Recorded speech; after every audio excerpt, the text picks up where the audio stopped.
मुंगेर के तारापुर पुलिस को मिली बड़ी सफलता। भारी मात्रा में स्मैक और गांजा के साथ एक महिला सहित कुल 7 लोगों को पुलिस ने किया गिरफ्तार। तारापुर एएसपी संकेत कुमार ने प्रेस कॉन्फ्रेंस कर मामले की दी जानकारी।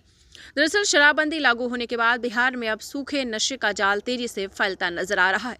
युवा वर्ग तेजी से स्मैक और गांजा जैसे खतरनाक नशे के गिरफ्त में पहुंच रहे हैं। लगातार हो रही पुलिस कार्यवाही इस बात की ओर इशारा कर रही है कि कहीं भी बिहार उड़ता पंजाब की राह पर तो नहीं बढ़ रहा है। ताजा मामला मुंगेर जिले के तारापुर से सामने आया है, जहां पुलिस ने बड़ी कार्रवाई करते हुए स्मैक और गांजा के साथ एक महिला सहित कुल 8 लोगों को गिरफ्तार किया है।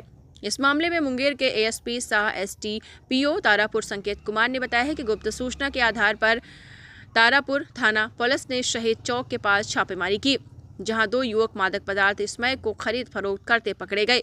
तलाशी के दौरान दोनों के पास से स्मैक बरामद हुई है। पूछताछ में मिली निशानदेही पर पुलिस ने ग्राम बिहिमा स्थित बेसरी और गाजीपुर मैदान में छापेमारी की, जहां से स्मैक कारोबार से जुड़े कुल 6 अभियुक्त को गिरफ्तार किया, जबकि एक विधि विरुद्ध बालक को निरुद्ध किया गया। सभी के पास से मादक पदार्थ बरामद किया गया। इस दौरान दूसरी सूचना पर मोहनगंज गांव में छापेमारी की, जहां से 503 ग्राम गांजा बरामद हुआ और एक महिला को गिरफ्तार किया गया। दोनों मामलों में तारापुर थाने में अलग अलग प्राथमिकी दर्ज कर आगे की कार्रवाई की जा रही है। पुलिस ने कार्रवाई के दौरान कुल 20.09 ग्राम चरस, 503 ग्राम गांजा और 11,060 रुपए नकद बरामद किए हैं। बताते चलें कि लगातार हो रही ऐसी गिरफ्तारियां ये संकेत दे रही हैं कि शराबबंदी के बाद सूखे नशे के कारोबार का नेटवर्क तेजी से सक्रिय हो गया है। लगातार सामने आ रहे मामलों ने प्रशासन की चिंता बढ़ा दी है। सवाल अब ये उठ रहा है कि क्या बिहार में नशे का स्वरूप बदल रहा है और क्या युवा धीरे धीरे सूखे नशे की गिरफ्त में फंसते जा रहे हैं। फिलहाल पुलिस अभियान तेज कर नशा कारोबारियों पर शिकंजा कसने की बात कह रही है। पुलिस की इस बड़ी कार्रवाई से अन्य तस्करों में हड़कंप मचा हुआ है।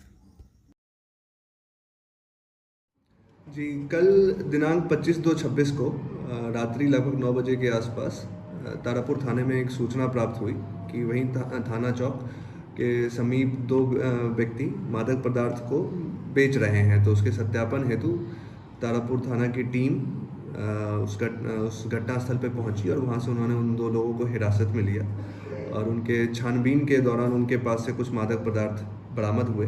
साथ ही साथ जब उनसे पूछताछ किया गया तो उनके निशानदेही पर 2 अन्य जगह छापेमारी की गई, जिसमें एक ग्राम भीमा स्थित बेसहरी एवं दूसरा गाजीपुर मैदान में, जहां से मादक पदार्थ खरीद बिक्री करने वाले इनके गिरोह के अन्य 5 लोग को भी हिरासत में लिया गया।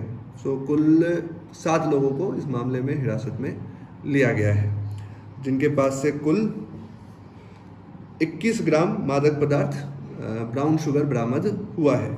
वहीं एक अन्य सूचना मोहनगंज तारापुर थाना क्षेत्र से ही प्राप्त हुई कि वहाँ एक व्यक्ति गांजा बेचते हैं, जिसके सत्यापन हेतु जब तारापुर थाने की टीम वहाँ पहुँची तो वहाँ एक महिला पाई गई जो कि गांजा बेच रही थी। और जब उनको पकड़ा गया और उनके घर की छानबीन की गई तो उनके पास से, उनके घर से लगभग 530 ग्राम गांजा बरामद किया गया और इसके बाद उनकी, उस महिला की गिरफ्तारी की गई है। कल इस संदर्भ में टोटल 2 एफआईआर किए गए हैं। एक स्मैक जो बरामदगी हुई है और कुल उसमें जिसमें 7 गिरफ्तारी हुई है उसके लिए, और दूसरा जो गांजा बरामद हुआ है उसके लिए भी एक अलग से एफआईआर किया गया है। कुल 8 लोगों की गिरफ्तारी हुई है। इसमें जब छानबीन लोगों की जिनको हिरासत में लिया गया है, जब उनकी छानबीन की जा रही थी तो उनके पास से कुल 11,000 रुपये कैश भी बरामद हुए हैं, जिनकी विधिवत जब्ती सूची बना ली गई है। छापेमारी टीम में तारापुर थाना की टीम ने काफ़ी प्रशंसनीय कार्य किया है, जिसके लिए इनकी प्रशंसा और अवार्ड के लिए भी अनुशंसा की जाएगी। सर, कहाँ से लाया जा रहा था और कहाँ सप्लाई करना था सब कुछ? देखिए, इस संदर्भ में पूछताछ करने से जो पता चला है कि इनका जो नेटवर्क है वो भागलपुर से है और बाकी ये रिटेलर थे। तो जो लोग डेली कंज्यूम करते हैं इन मादक पदार्थों को वो इनसे संपर्क कर खरीदते थे, लेकिन जो इनका मेन सोर्स है वो भागलपुर से था। और उस संदर्भ में भी अभी जांच पड़ताल और छापेमारी जारी है। जब उसमें कोई गिरफ्तारी होगी तो हम लोग आपको अपडेट करेंगे। क्या कुछ आपराधिक इतिहास भी रहा है इसमें? अभी तक जो अवलोकन किया है इसमें कोई आपराधिक इतिहास ऐसा इनका नहीं पाया गया है और कोई आपराधिक इतिहास ऐसा है नहीं इनका। चलिए, थैंक यू।